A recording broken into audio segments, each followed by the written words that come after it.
This is Rajendra Desai from National Center for People's Action in Disaster Preparedness. I'm going to talk about educating the practicing building artisans for better construction and disaster safety. The Today in India, the the building performance scenario is worrisome, and there are three main concerns. Firstly, there is frequent maintenance requirements even in buildings which are only few years old. In the face of natural disasters such as earthquakes, cyclones, and floods, the performance has been dismal.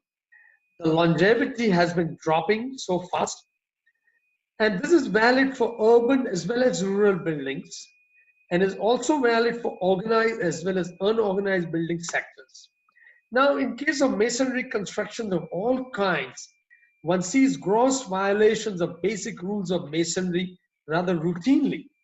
And where the steel bars are used in the masonry, one finds problems of connections as well as placement. Now, in case of RCC construction, one finds wrong reinforcement arrangement, absence of ductile detailing, and absence of cranking in slabs. As far as concreting is concerned, which is considered pretty easy by many, there is absence or near absence of vibration, excessively high water cement ratio, and absence of grading in large aggregates.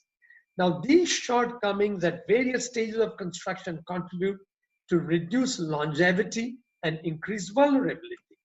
Now, in moderate earthquakes, we have seen that buildings suffer severe damage. These are vernacular as well as modern buildings, and they're also masonry buildings as well as RCC buildings. Now, in case of cyclones and floods, masonry buildings have been seen to suffer badly at times when even RCC buildings also suffer.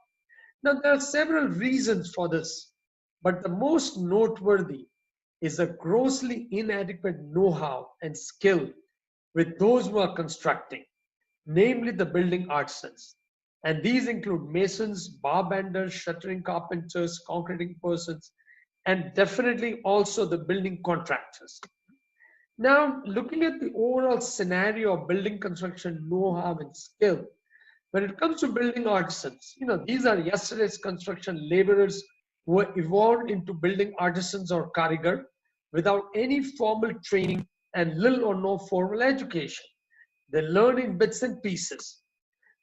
The contractors are the smarter and the better educated of these artisans, and they also are in the same situation. As far as the engineers are concerned, one finds that there is very little or no interaction between the engineers and the building artisans. Now, the most worrisome thing is that for this country of 130 million people, there are very few training programs, and there is no institutional mechanism of significance to bring relevant education to lakhs and lakhs of building artisans.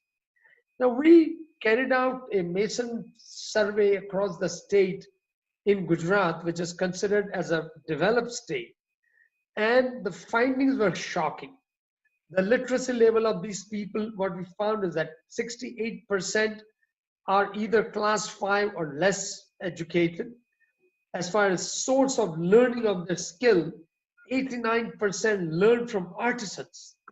And as far as the attending of training programs is concerned, we find that approximately 80% have no training and 50% have participated in poor quality training.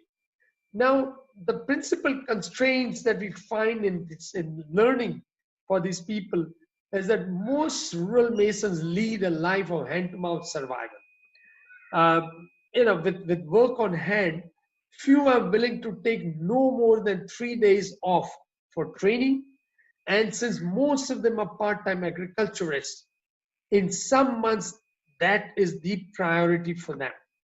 Now, the need of the hour is to induct suitably trained building artisans in the industry. There are two options. One is the education of existing building artisans, which is done by improvement and know-how and skill levels of these artisans. The other option is of creation of new building artisans through imparting necessary know-how and skills to the unskilled individuals.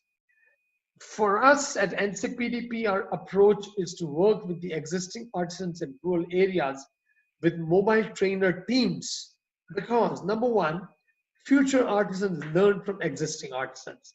That is trickle down. And if they learn right, then the right thing also will trickle down. The rural areas supply artisans to urban areas. Number three, lesser resources are needed to upgrade the existing artisans. Hence, scarce resources would go a long ways. And take the training to the artisans' doorsteps to make it easier for them to participate.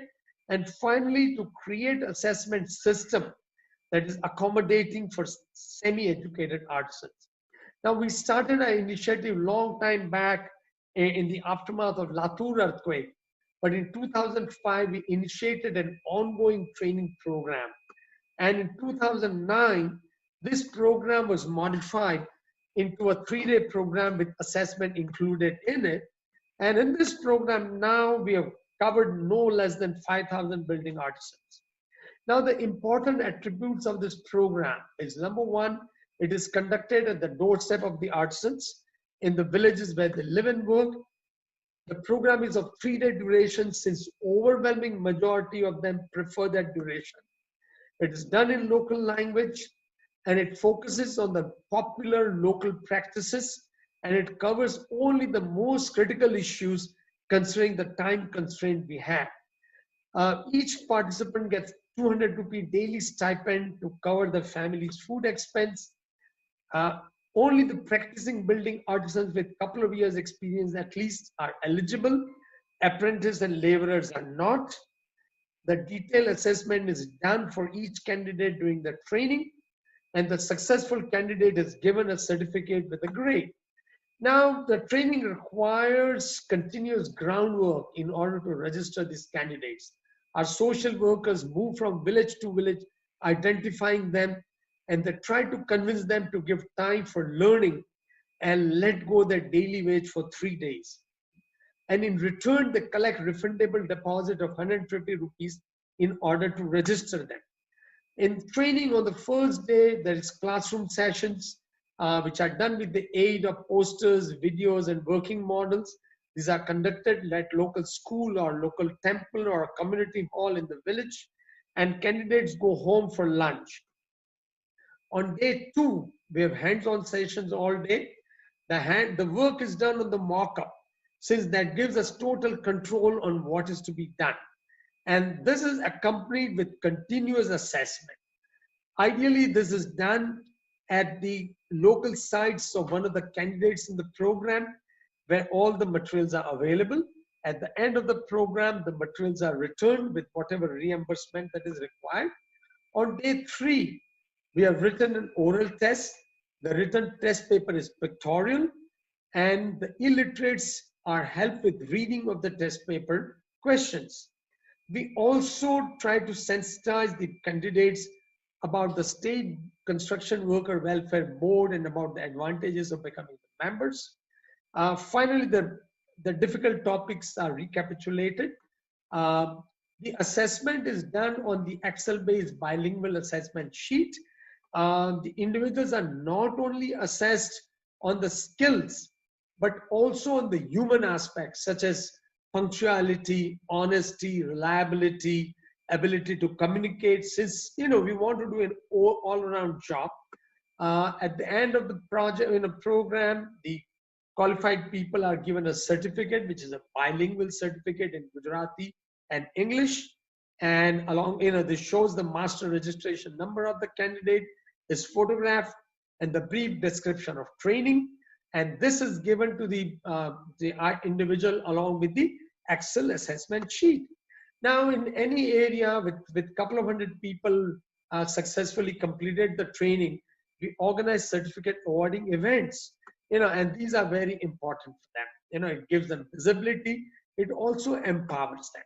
And we have local leaders who also come and participate in the events. Now, initially the response to the program used to be pretty bad, and it depended totally on our initiative of moving from village to village. But then as the time has gone by, we are also now get invitation through word of mouth publicity, and the attendance is significantly better, but the uncertainty persists. Because on the first day there may be many, and the second day the number may be smaller. The local contractors also support the program. They find the training beneficial for their output and the quality of their artisan team. The road ahead for us is to scale up from 600 artisans annually to 1,000 artisans. We would also like to provide linkages between the individuals and the industry for greater livelihood opportunities. We are also exploring social media for continuous education or refresher events. And we are also continuing to share our experiences for advocacy on the government policy, since we are learning a lot of things all the time. And the experience is also somewhat shared to promote a viable and cost-effective training model that we have with other training organizations. And finally, I'll say that the education of practicing building artisans demands viable model that is inclusive and artisan friendly. Thank you.